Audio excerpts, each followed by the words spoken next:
So potting soil gets very expensive when you go to the big box store and get it. So I decided to go ahead and start mixing my own potting soil here at the house in bulk. And so what I do, I go to a local vendor who has mulch, and it's hardwood mulch. Some of it is a little bit thicker or chunkier than what I like, but overall I think it works for what I mix in it, which is peat moss and also perlite. So what I do is I take my front end loader on the John Deere, lift up the mulch, and then in that I mix in potting soil and also the perlite. So in that is about 70-80% mulch and then 20% peat moss, and then I put about 10% perlite in there, and I think that works out pretty good. I've used it in a lot of my pots, even for some bare root stuff, and it seems to like it pretty well, so it works out for me. The other thing is I do add some fertilizer, slow release fertilizer in there with it when I do the pots, but overall it saves me a lot of money. So it is a lot cheaper though, versus going to get bags of potting soil in the store. So I'm going to show you how to mix that today. Okay, so you can see here I just went and got a big load of this mulch and dumped it. This has been here probably 3 months or so, so it has kind of decayed a little bit, which is fine with me because it breaks down even better. You can see really really good stuff for what I'm going to be using it for. Nice and broke down. I mean, it could be better, but this is going to work for what I'm going to do. And I've tested this. This mix does drain very well, and is what is needed for pots that have plants in them. So a lot of drainage, good drainage. But the peat moss will help with moisture retention, what little bit I have in the mix. Here's the perlite. I have it in a trash bag. Just I went to the nursery and got a big bag of this stuff, and so that's what I use in the mix. And, the perlite will help with drainage since it is airy, and then this will help hold a little moisture in, and it's loose, so it'll allow for proper drainage as well. That's what I'll put in it. I'll show you how I mix it.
One thing I need to probably do is come out and turn this every now and then with the front end loader. I think it would help with breaking down the mulch, also prevent any roots from or weeds from growing in this over time as well. I can see I've just got a few roots of something, which is probably weeds growing in this.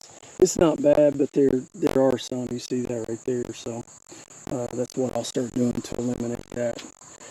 Another thing I do, I really like to do this in the front end loader just because I can lift it up to waist height so I can work and not have to bend down or put it on a table. And once I mix it in this, I'll be able to take it right to where I need to dump it for use. So I only fill this up about halfway, so I got room for the peat moss and then to add the perlite to it so I can mix it properly. Let's get to mixing. I must say that one of the best smells in the world is peat moss. I love the smell of peat moss. It just smells great. Pot full of this. This is a 2-gallon pot, so just fill this with peat moss out of here. And there's, off camera, I'll be a little bit more efficient with this, but just to show you kind of how it mixes and how I do it.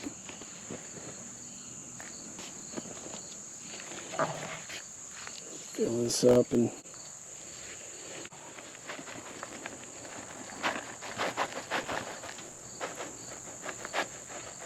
kind of spread that all around there, and put this in there. And I've got the perlite here.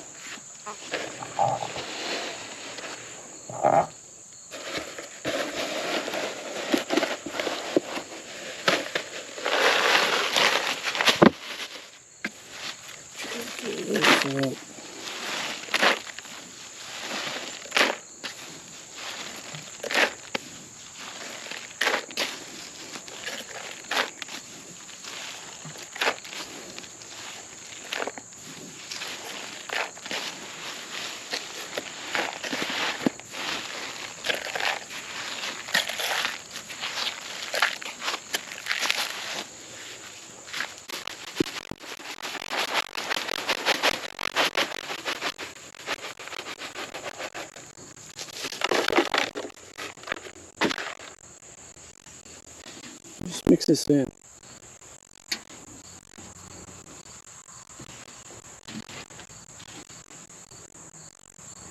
I'll do this a few times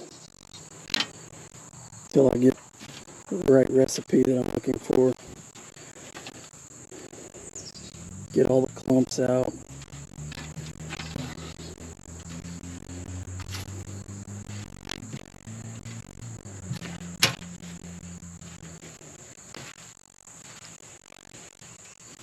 You can kind of see here what the texture looks like.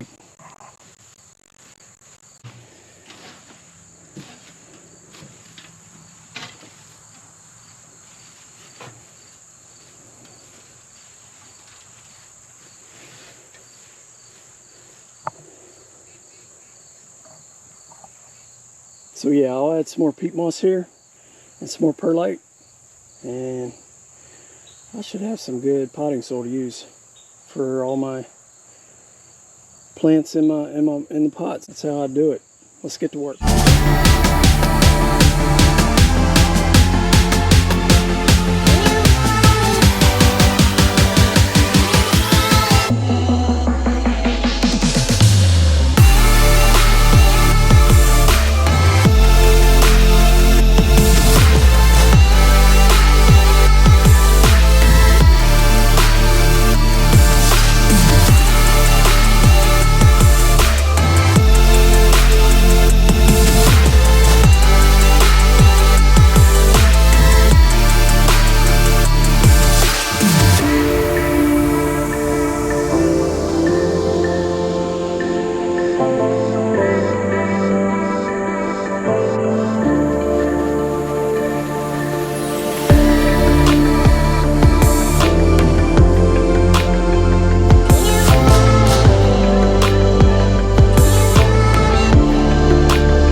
All right, you can kind of see the final result here after I mix.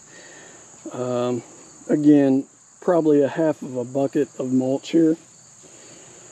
And then I put 5 2-gallon potfuls of peat moss. And then I put 4 2-gallon potfuls of the perlite. So pretty good mixture there. I like it. Looks good. I think the consistency is about where I want it here.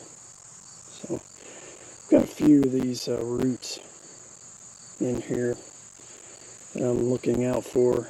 But again, that's going to be really good potting soil with the addition of some slow release fertilizer in these pots. Saves me a lot of money in the long run because I am going to be using a lot of this. This is probably several bags, and that stuff is not cheap from the store. So that's how I mix it. Now let's go dump it to where I'm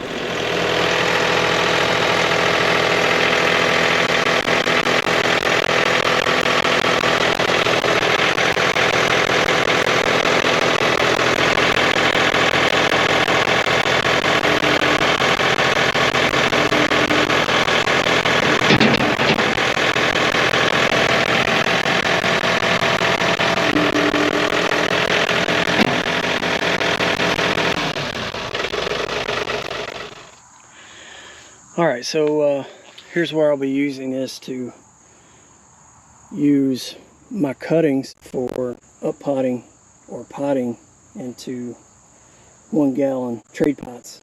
Here, that's how I mix my potting soil. One thing I do use with this is a scoop that you can get at any farm supply store, but mixes up real nice and in these containers here, these little pots. And one thing, once I work this and put this mix in pots more and more each time I load up, it mixes it even better.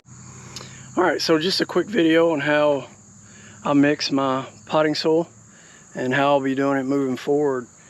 I think I got a pretty good mix going on here, so let me know in the comments if you like that mix that I put together. I think it's pretty standard across the nursery industry. Some use different pine bark, different things like that. So I use hardwood bark mulch, which is what's local here in Tennessee. All right, I hope you enjoyed the video. Thanks for watching. Please subscribe to my channel and leave me some comments below on what you think about the mix and what I got going on here. Appreciate it. See you next time.